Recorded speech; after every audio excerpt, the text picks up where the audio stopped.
I have never been a fan of Resident Evil, at least until now, as in my opinion it has several sort of innate problems, which we will of course discuss, that hold the series back. But with all the recent hype, I recall that I had actually never touched the second and third original games, which I in general consider to be some of the best, if not the best parts in the series. So, is this reputation deserved? Hell yeah. And no. But let's take it one step at a time. Resident Evil 2 is a masterpiece and very fun to play even after almost 30 years from its release date. Both games in general look nice even now. Character models are quite outdated, but still pretty, while pre-rendered backgrounds as always do the magic. Maps look just great, with high amount of objects and details that would be achievable with real-time rendering only many years later. The second game is pure survivor horror, which is its biggest advantage. Like any Resident Evil game, it has shooting, but here it's very simple, where you choose only the direction and the game does the aiming for you. It's all about resource management. You decide whether it's worth it to spend armor and make this particular passage safe for the future, or it's better to just run through if it seems that you will not return to the location again. But don't get me wrong. Unlike later series entries, shooting here doesn't feel bad. Guns have a satisfying impact, and what is even more important, they all have their use. And in Leon's case, it's additionally possible to upgrade your guns, which adds another layer of fun.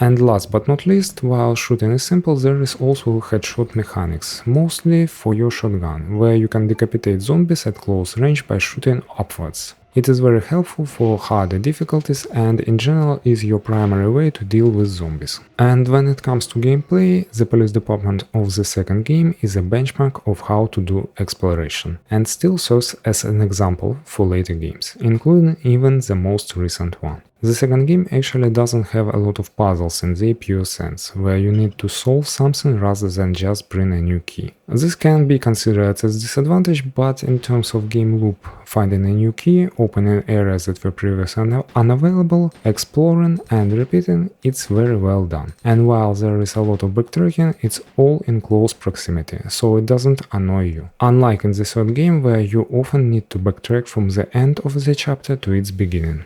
Also, don't forget that Resident Evil 2 is a very rich and probably overall the best in terms of story. On top of zombies and T-Virus, we now have Birkin and the work of all his life, G-Virus, his family, of course Umbrella's endeavors and how deep the corruption goes in the city, the chief of police who has his own dark secrets, the spy Ada Wong, and so on. A big chunk of all of this comes in form of cutscenes, both pre-rendered and in-game. And there are a lot of them. So overall the quality of the second game in all its aspects is very high, but everything has its price, and the price for craftsmanship is a short game length. But even this Capcom managed to turn into a game's advantage. One walkthrough takes about 4 hours, which is quite short. So to compensate for it, we actually play it twice with 2 different characters through scenarios A and B, where one complements the other. It is kinda like showing what the other character was doing at that time. And to be honest, those scenarios are actually not that different. Every character leaves the police department in their own way, and the in-game in the nest is also quite different. But overall about 80% of the scenarios are the same. But it is still works thanks to additional plot engines that we learn in the second scenario, different weapon sets for the characters with an upgrade system for Leon, bonus boss fights with Mr. X, and lastly the so-called Zapping System. In short, it is how actions in scenario A affect scenario B. The list of those is actually not that big and it mostly doesn't influence game much, but there are 4 really fun things that I want to mention. The first one is armor summary. In general, you are free to loot any weapons and items, and it doesn't influence the second chapter. But there is one exception: the locker with the SMG and side packs that increase your inventory by 2 slots. The SMG is overall not a big deal, as it doesn't suit for hit and run and as such doesn't have much use against bosses, but the side pack is quite a quality of life feature and it is worth considering who will get it. One fun thing that must be said here is that despite Claire's grenade launcher utilizing 3 different ammo types, it is actually very compact in terms of inventory space. The thing is, it can load all ammo of the type at once, for example 20 acid rounds, and 20 rounds are more than enough to get to the next save room. As such, on average, you load the rounds that you have the most at the moment and keep the rest in the item box. Therefore, it takes up only one inventory slot. And of course there are some situations where you would like to have a specific ammo type, as flame rounds one-shot plants, while acid is very effective against skinless lickers. Anyway, the next even more interesting zapping element is the cord that is used to close shutters on windows, which makes the corridor safe from zombies. So the thing that makes it interesting is that there are 2 places where you can use it, but only one cord, and you must choose wisely. This not only makes the zone safe for the current chapter, which is not a really big deal as you will already have an alternative route open, but also for the second chapter the shutters will remain closed for some time. Eventually zombies will break through, but you know, at the beginning, when you have a very limited amount of ammo, having a zombie-free passage is actually handy. Finally, we have 2 elements in the nest. The first one is the herbicide gas that you can spray. The gas makes certain enemies weaker, but by the time the second chapter reaches the nest, they will not just have become immune to it, but will have actually absorbed it and become poisonous. So think twice before doing it. And the last one is the room that requires fingerprints from 2 different people to be unlocked. So you can reach it only with the second chapter. To be honest, the best thing about it is the idea of opening it with 2 chapters, as the content of the room itself is not particularly exciting. As for bosses, both chapters find different forms of Birkin, so it doesn't get old. Plus, Mr. X, the Tyrant, entertains the second chapter, and here the original is actually much better than the remake, as in the later one the Tyrant is literally invincible. You can only stun him for a brief moment and he constantly chases you. It is scary for about the first 10 minutes and just annoying for the rest of the game, simply slowing down your exploration. But here, in the original, the Tyrant appears in scripted encounters and he doesn't chase you for more than several rooms. But you can also despawn him by simply bringing him down, and he will even drop something useful every time you do it, mostly armor. So the original Tyrant is like Santa Claus. He brings presents and diversifies the gameplay with mini-boss fights, and as such you are always happy to see him. Such a nice guy. Also, the shortness of the original is actually a plus in comparison to the remake, as it simply doesn't have time to get boring. Don't get me wrong, the remake is a good game, but it's about 2 times longer and has a typical problem for the series of being quite a bad shooter. Guns feel terrible, most of them don't have satisfying impact, and as such sooner or later the player starts literally speedrunning the game, skipping all the enemies he can. In general, exploration is made very well in the original. For example, very soon, at a stage when you still has only a handgun and a very few bullets for it, you encounter lickers with both characters.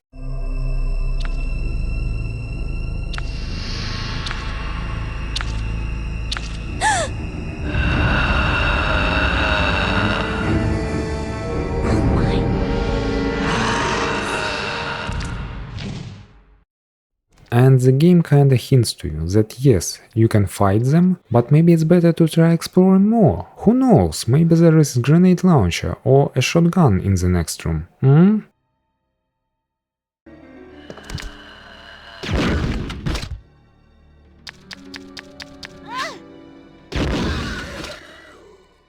The same is true for the left wing of police department, which is hoarded by zombies, and while you can, you don't actually need to go there from the start. So overall, yes, bosses and resource management itself aren't particularly difficult, but they fulfill their role well. And in general the series is not about difficulty, so I don't see a problem here. Run away, shoot, That is pretty much your strategy for all bosses and enemies in the game. The only exception is the Tyrant's final form, which is not only much faster, but also has a charge in case of player gets too far. But unfortunately, or fortunately, depending on your point of view, this encounter isn't a real fight, and you only need to last long enough for Ada to bring help. Rocket help. So overall, yes, even at this stage of video making, when I rewatch gameplay and try to choose the most interesting moments, I already feel the urge to replay the second game, just so good it is. But anyway, it's time to move to the third one. Game over.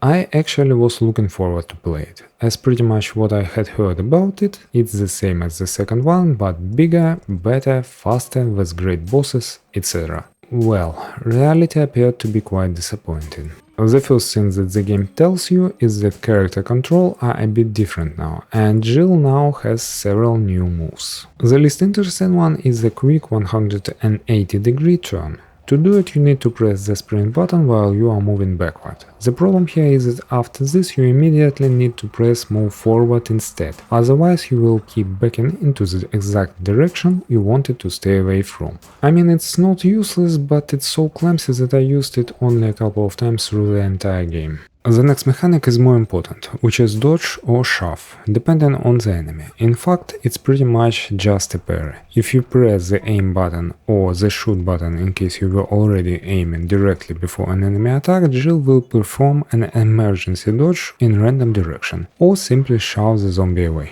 And as you most likely already anticipate, having it on the aim and shoot buttons creates a lot of problems. But first things first. As I said, dodge is performed in a random direction, which as often happens to be the nearest wall. In such cases you will still get hurt despite dodging. Just keep it in mind. It will be important when it comes to bosses. The second obvious problem is that very often instead of shooting, Jill will actually dodge. Most of the time it's not a big deal, but when you face several Dobermans at the same time, it really gets ridiculous, as you are kinda stun-locked in endless dodge and cannot attack them, while a single shotgun shot is all that you need to knock them all down. Finally, the last problem comes from the aim button itself, as it now actually auto-aiming at the nearest enemy. So when you are running away from Nemesis and he charges at you, you press aim, Jill dodges, but unfortunately now she has most likely turned away from her initial course and face the boss instead, which is the opposite of what you actually wanted. Another small downside of auto-aim is that the closest enemy is not always the one you want to shoot.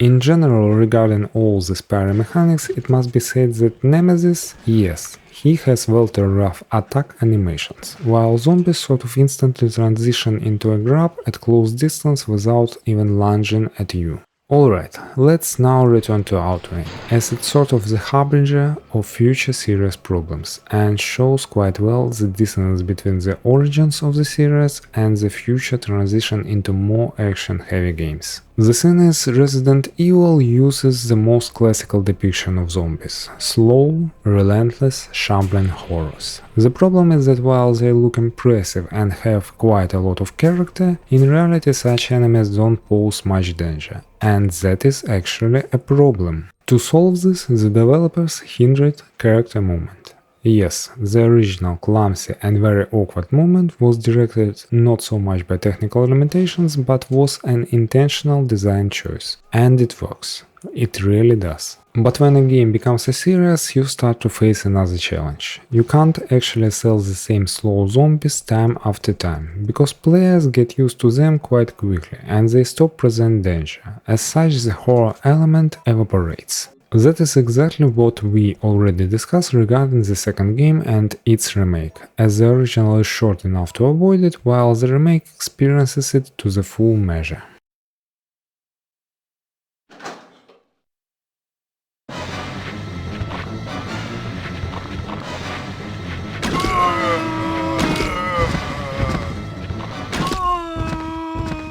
So yes, the idea to go more action heavy is actually very logical. Of course, in such case the game inevitably steps away from survival horror, but that's the price that you must pay. And from this actually comes the biggest problem with Resident Evil as a series. Its legacy kinda holds it back. If you still want to use classical slow zombies, and at the same time your character movement isn't hindered so much, then you need to compensate for it with underperforming shooting. So it's already not a survival horror as you gave it up in pursuit of action, but since the shooting is bad, the overall result is quite mediocre. It's sort of a circle where one leads to another.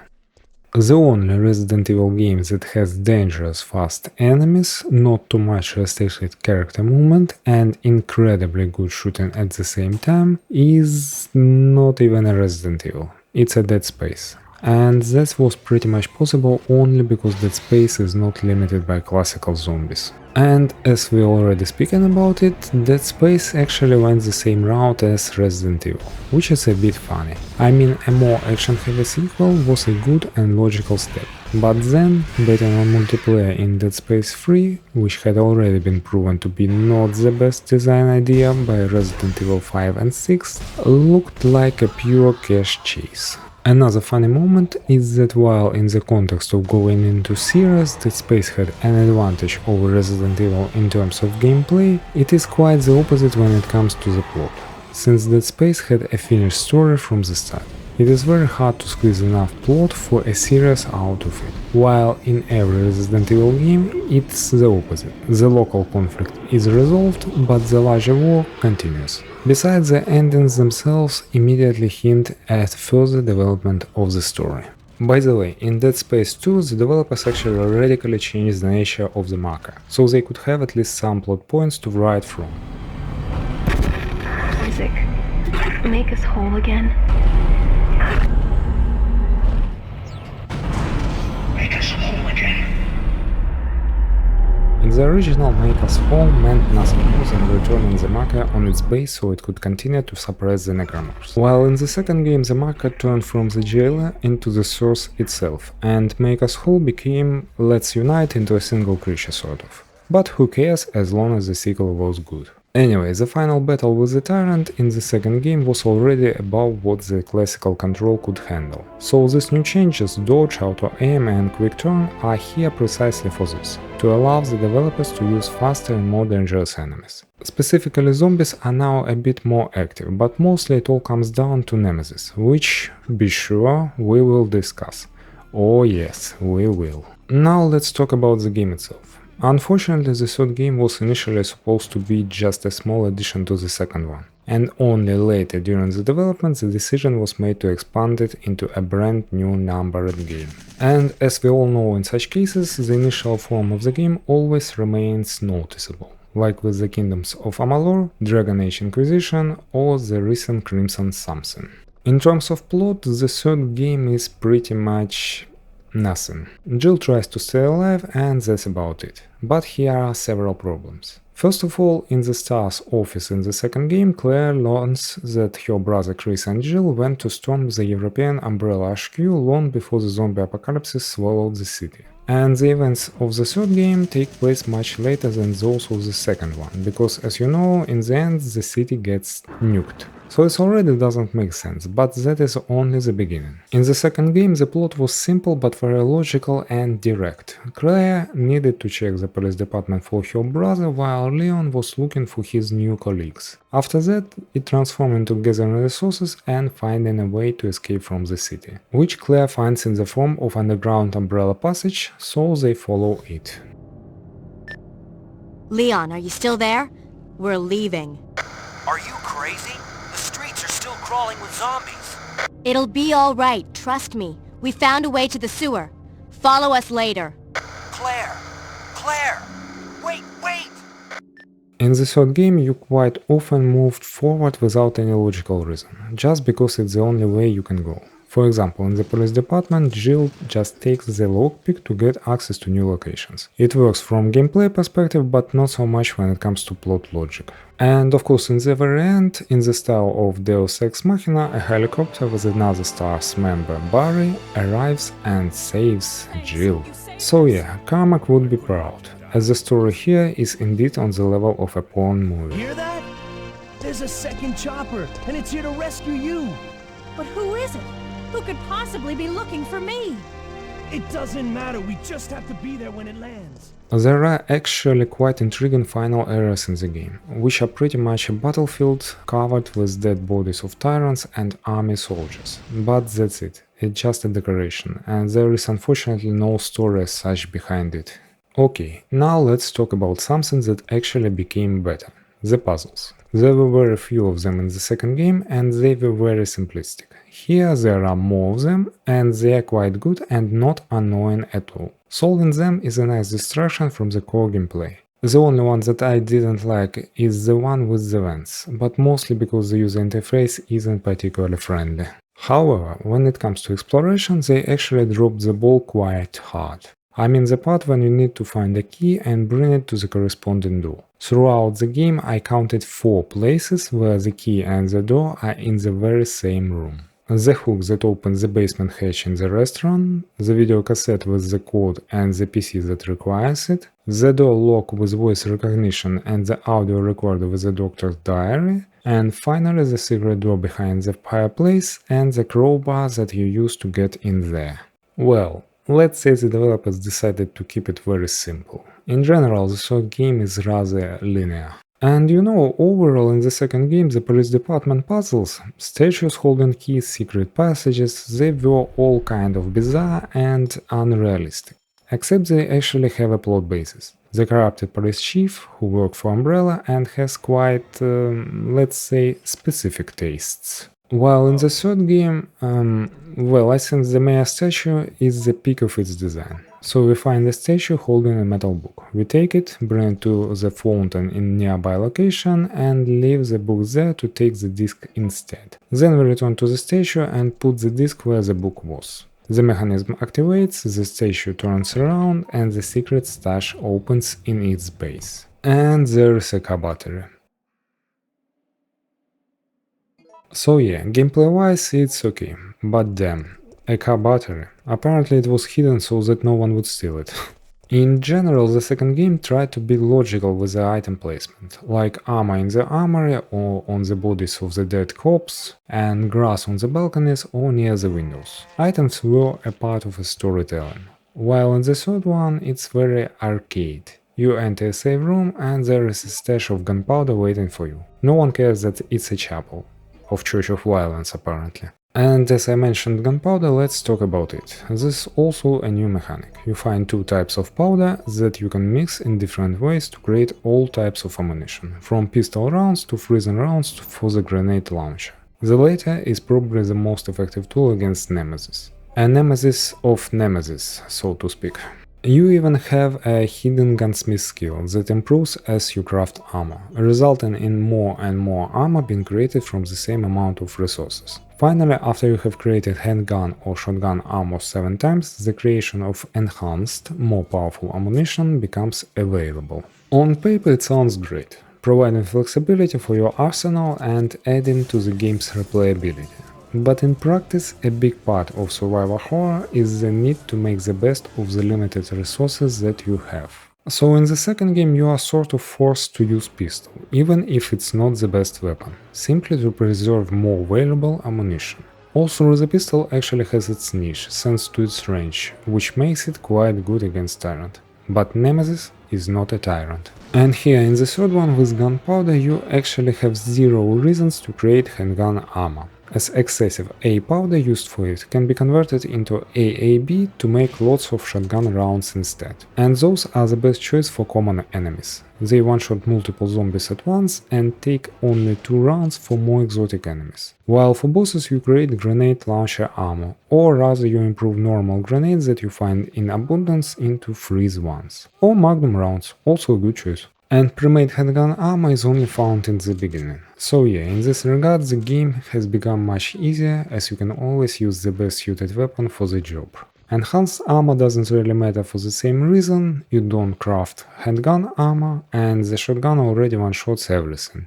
Due to its low range and long recoil, it's not a good choice against bosses, so there is not much difference here.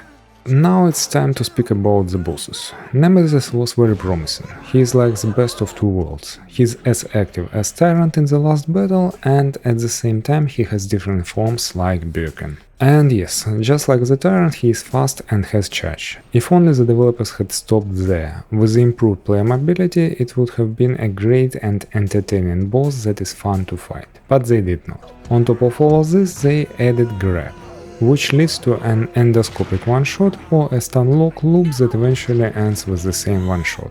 Grabs and one-shots are in general things that developers should avoid, because you know, it's so much fun to lose control of the character due to an attack with terrible hitboxes. And it's even more fun to go from full health immediately to zero, so that neither your HP level nor your healing consumables any longer matter. But let me explain why it's particularly a problem here, by describing the fighting strategy against Nemesis. You must keep your distance from him, but neither too far nor too close, as both will provoke a charge. And in the case of charge, which he eventually do anyway, your only somewhat reliable defense is to dodge. But the dodge itself is a very random, even if you perform it perfectly, there is no guarantee that you will not be grabbed. Then, when he comes closer, you must always run around his right arm, because his default attack is grab with the left one, after which you will have a window of opportunity to take 1, 2 or sometimes 3 pistol shots. The shotgun doesn't really work there, because its after-shot recovery animation is long enough for Nemesis to get close and grab you. And yes, in theory you have a chance to break free from his grab or stand up after he throws you, but it's another totally random mechanic. Sometimes it works, but mostly it doesn't. So now repeat it about 30 times, as he has a lot of HP, and you will eventually win. And if you think that sounds a bit restrictive for a game that takes about 4-5 hours to complete, you are right. It's not an impossible fight. If you train it a lot, and I really mean a lot, you will eventually do it, but in general the combination of a long fight with plenty of opportunities to make a mistake, one-shotting grabs, and a lot of random elements that lead to those grabs is simply terrible. The dodge is unreliable, Nemesis collision box is huge, and your character can actually get stuck on its corner. And yes, his huge collision box is the easiest way to chase him down, as he himself gets stuck on every corner. But the problem with the cheesing is that it's equivalent to not fighting him. I mean, it's the same as if the game had no boss at all. Finally, the fixed camera, which changes its position during boss fight, also doesn't help. For example, at the police department entrance there are 4 different camera angles.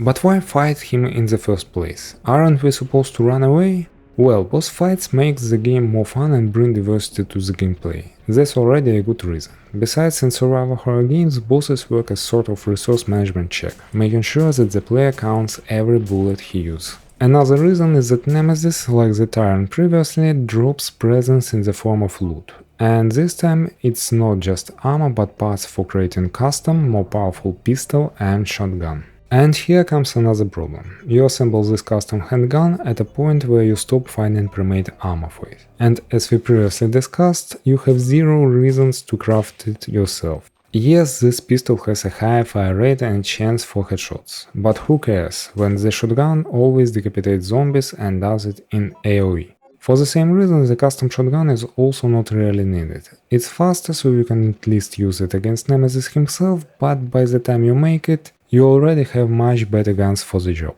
Eventually, you come to the logical conclusion that fighting Nemesis himself is simply not fun, and the loot you can get from him doesn't bring anything new to the table. As such, it's simply better to skip him. Better, but boring, as running away from bosses doesn't make any game richer. And yes, it's incredibly easy to do, as he despawns just after one location. Finally, his last forms, which you're actually supposed to fight, are incredibly easy, as he no longer has his grab, and without it, he's just nothing. In the very last battle he barely moves at all and only spit acid at the Jill, but it doesn't pose any threat. The second boss the game has is Gravedigger. No, not this one. And he's just a filler. He has no plot or story value whatsoever, while mechanically, well, it's mostly just long and boring. The fight consists of two phases that repeat. In the first one, he cosplays a dune worm and attacks from below the ground. In this phase, he's invulnerable and you just keep moving. In the second one, he drags his body out and slowly moves toward you. In this case, it's another run, shoot, repeat cycle. The gimmick of the fight is that there is not much room to kite, so you are supposed to dodge his last attacks during this phase. The problem is that at this point he blocks the entire screen with his body and you can't even see what he's doing. So summarizing all that has been said, Resident Evil 2 is almost perfect in its nature, and it is still the example for the future games, both in terms of interesting and rich storytelling, great level design with its police department, and how to add replayability with character scenarios. And Resident Evil 3, while not strictly speaking bad, it is a major step back in almost all directions except puzzles, compared to its predecessor. It can also serve as an example, but this time of wasted potential when it comes to bosses and in general of how not to do. Hey, it's up to us to take out Umbrella.